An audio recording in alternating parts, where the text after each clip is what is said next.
What is up, guys, and welcome back to Daily Drives, and today we have the 2020 Maserati Levante Q4. As you know, a lot of car companies and manufacturers are heading towards this SUV build, and Maserati was very late for this party. However, they did decide to show up in the end. Now, Maserati was always really known for its extremely beautiful designs when it came to cars. They had the Tipo, they had the Merak, they had the MC12. I mean, these were beautiful works of art, until this day turn a lot ahead. So Maserati had a lot of pressure on themselves to actually make sure that whatever car rolls off the production line can carry on that legacy.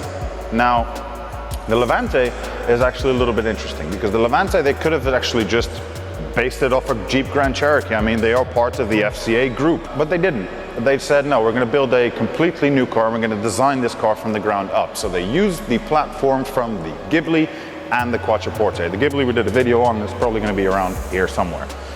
And they actually ended up using those cars as inspiration for the way this car should look, drive, and feel. So one of the things we do like about this car, and which lives under this swooping long hood, is the 3-liter twin turbocharged engine. Now, one of them produces around, well, this one produces 325 horsepower, and they have another variant that produces 445 horsepower along that line as well.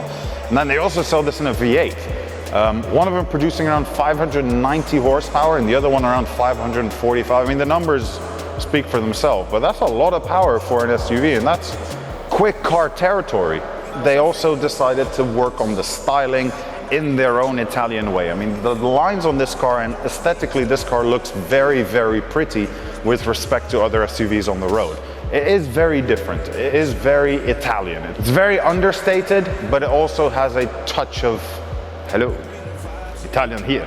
When we looked at this car and go back to its production, like we mentioned before, they could have easily taken a Grand Cherokee, slapped Maserati badges on there and call it a day. But this wasn't the Italian way. They said, no, it needs to be more sleek, it has to have a good design feature, it needs to look like a Maserati.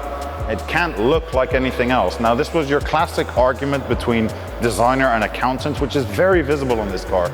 Because I'm sure if you let these Italians go crazy, this would probably look fairly similar, just with a lot more complicated tech that makes no sense to no one, but to them it makes complete sense. And that brings me to the interior. Now, everything is where you want it to be, and the interior is very nicely laid out, but there's a few things that stand out that you just don't really expect and that you don't really want to see. And I'll explain them to you. So, for example, a lot of the buttons that you get in the Levante are actually taken out straight from certain other models. If you see them, you'll probably know what I mean. Which isn't necessarily a bad thing, but it is something that you would not really expect from Maserati. I mean, I could have imagined the argument. No, we want these type of switches because they are nicer and they are Maserati. And then you have the accountant who goes, well, it's too expensive, can't happen, get on with it. And then the defeated Italians decided, you know what, we'll do something anyway to spruce them up a little bit and make them a little bit nicer and feel a little different than regular. So even in the center console, you know, the buttons and all the tech feels really good.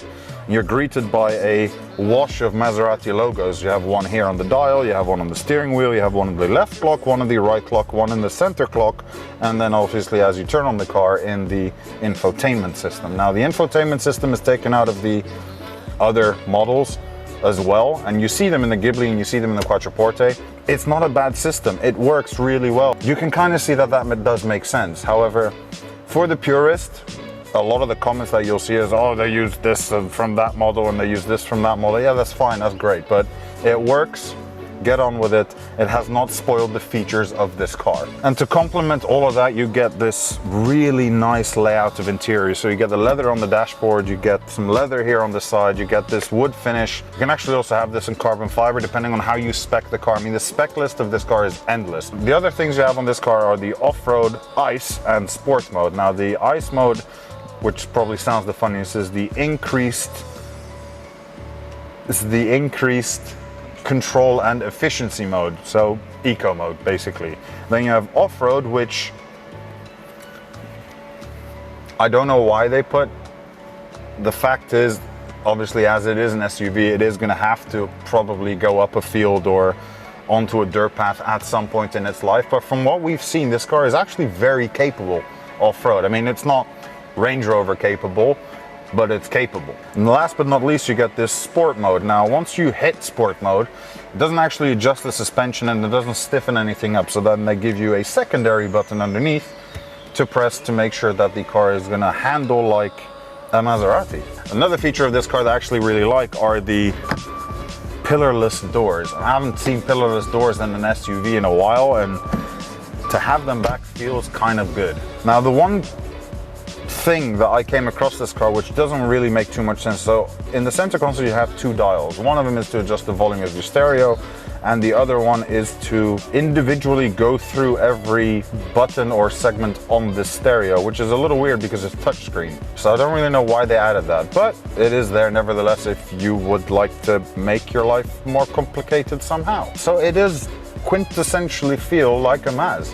And the one thing it does have is also the back seat, which accommodates a big human like myself, which I shall now demonstrate.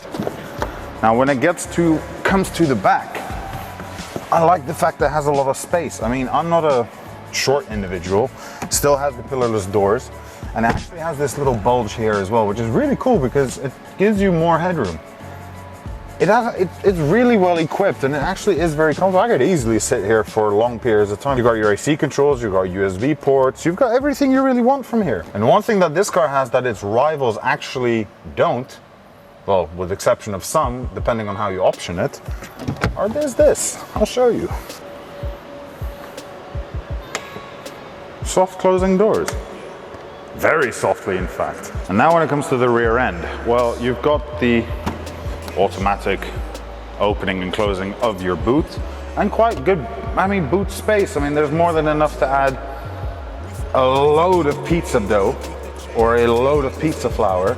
Has got the headrest. The one thing it does have, and I did notice, it has this little roof linings, which limits you to actually putting quite a lot of stuff in here that has a lot of height. As just general space, it's quite sufficient. Now, having covered all the bases, I'm not going to go and drear on about every other feature that this car has because it has a lot of them. And if you do want to check them out yourself, they are available at Euro Motors, who have kindly given us this car today.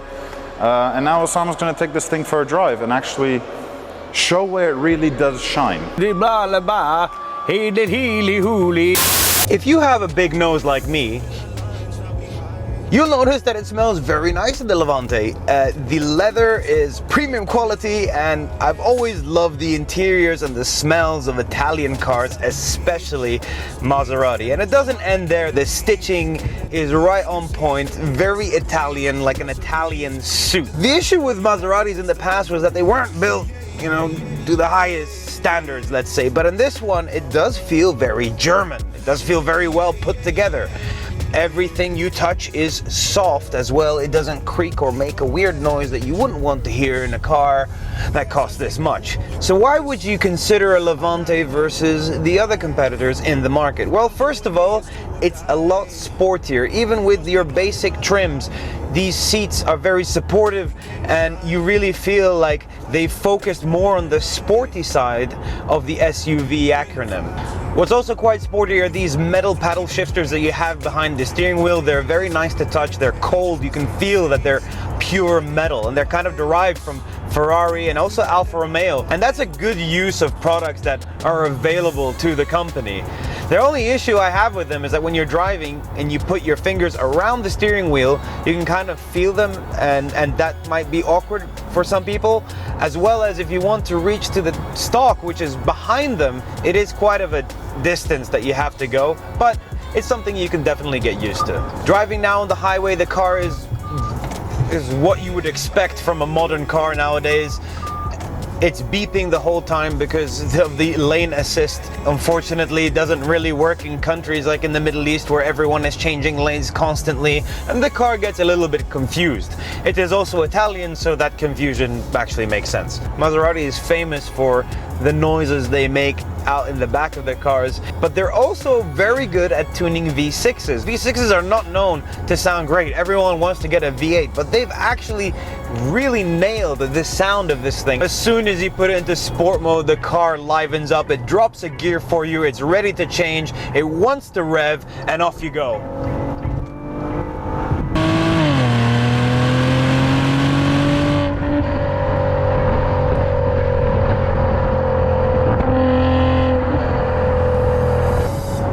does not sound like an SUV at all. It sounds like a thoroughbred. The air suspension that this car comes with is adjustable. So for example, when you stop, the car will go to entry exit mode. We will lower the car all the way so it's easier for you to get in and out, as well as load things in the back. Once you get up to speed and your car is in that mode, it will automatically raise up, and it does it actually quite quick. I was quite surprised in how reactive it is depending on what you're doing. Then after that, you go into something called aerodynamic mode, or aero mode as it would say in the gauge cluster.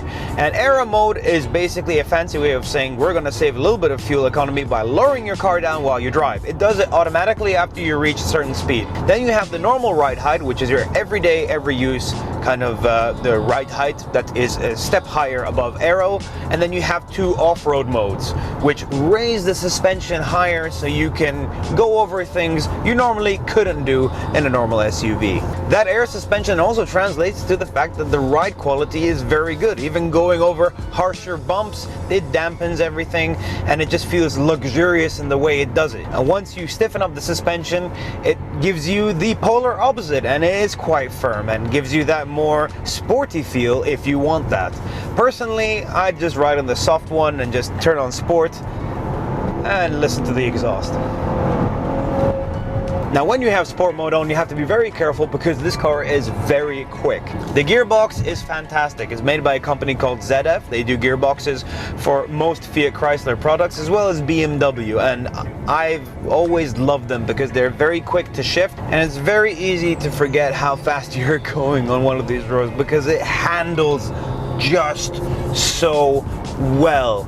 I mean, I am not joking when I say that this is one of the best handling SUVs I have driven ever. You can really feel that Maserati put all of their R&D into how this thing has to drive. The brakes are good, but they're not as capable as the rest of the car is. They kind of let it down a little bit. This is more fun than my wife's Porsche Cayenne GTS. I think I would love to try one of the sportier versions. Maserati? Hint, hint. Maserati in Bahrain is doing an incredible offer for these cars at great deals. Makes it even an easier purchase. And when you're buying a Levante, you're buying something that not many people drive, so you're unique. In most cases, much better off because you're having so much fun when you're driving. You're connected to the road in a way that I wouldn't think would be possible in an SUV. So to close out this video, there's a lot of safer manufacturers that you could buy an SUV from, but none of them drive like the Levante. I'm honestly astonished in how much fun I'm having driving an SUV. I'm more of a sports car person, and this just ticks all the boxes that I would want from an SUV. And it's also a Maserati. Anyways guys, I hope you enjoyed this episode. Do you have a Maserati Levante, or would you want to have one? What do you like about them and what don't you like? Let us know down in the comment sections below. And don't forget to subscribe and hit that bell notification button because it really helps us out. Thank you and take care.